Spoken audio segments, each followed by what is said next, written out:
Guys আমার Facebook account delete হয়ে গেছে, তো আমি ফেসবুকে ভিডিও ছাড়তে পারছি না। তো ইনস্টাগ্রামে আমি ভিডিওটা দিলাম, আমি হয়তো জানি না সেই অ্যাকাউন্টটা আর ফিরে পাবো কি না।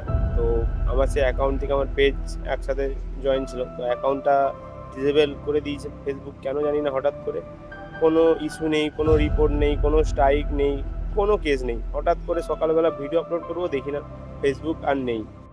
সত্যি বলতে বিষয়টা ভাবলেও কেমন লাগে, যারা ফেসবুকে নোংরা নোংরা ভিডিও বানায় বা ইনস্টাগ্রামে নোংরা নোংরা ভিডিও বানায়, সেই সমস্ত মানুষদেরকে আমরা প্রতিবাদ করি, বা যারা অসুস্থ মানুষ তাদেরকে আমরা সাহায্য করার জন্য ভিডিও বানাই, লাস্টে কিনা আমাদেরই আইডি ডিসেবল করে দিল ফেসবুক। আমি প্রত্যেকটা মানুষ বলবো, যেমন আমার পাশে ছিল আগেও, এখন আমি বলবো যেন একটু থাকো।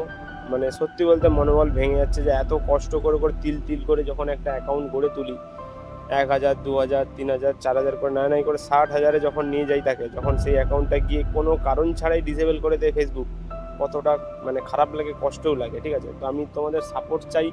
তো জানি না সেই অ্যাকাউন্টটা ফিরে পাবো কিনা, হয়তো আমাকে হয়তো আবার নতুন অ্যাকাউন্টও খুলতে হতে পারে।